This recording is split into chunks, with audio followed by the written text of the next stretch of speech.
Good morning, students. Welcome to the English class. Today we are going to start chapter 5 from main course book Mullah Nasreddin and the Nail. The main character in this story is Mullah Nasreddin. He is a wise man from Persian folklore.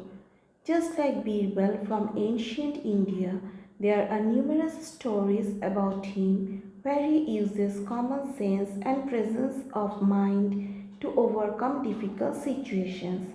This story is one of them. So let's have a look at the story. Mullah Nasreddin was a local priest in a small village who lived in extreme poverty. He was deeply involved in spiritual pursuits and was not interested in material comfort. Debts accumulated and he ran out of credit. Eventually, he had no alternative but to sell his ancestral home.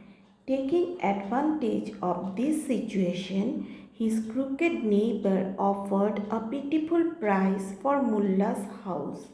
Blessing him, Mullah Nasruddin handed him a contract with a little clause mentioned in it. According to the clause, Nasruddin would be allowed to keep ownership of a nail that was sticking on the wall of the living room and do whatever he wanted with it. Hearing this, the neighbor's wife objected, but the neighbor convinced his wife that since they were getting the house for half its value, there was no harm in signing the contract. Later on, the contract was signed. After a month, one evening, Nasreddin came to worship his nail. He bowed in front of the nail and hung his turban on it. After 2 weeks, Nasreddin returned to hang a scarf on the nail. A week later, he returned once again and hung his coat on the nail.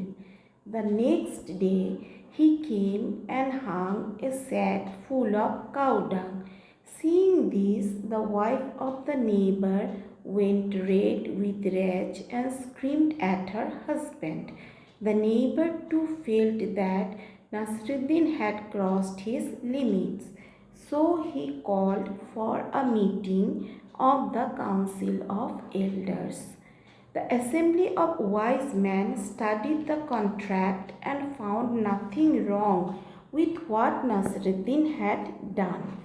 The case was therefore dismissed. Finally, the neighbor asked Mullah to buy his house back at a bargain price.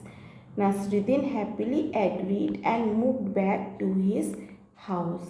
Using his common sense and presence of mind, Mullah Nasruddin not only got back his house and the nail, but he had made a tidy sum of money too.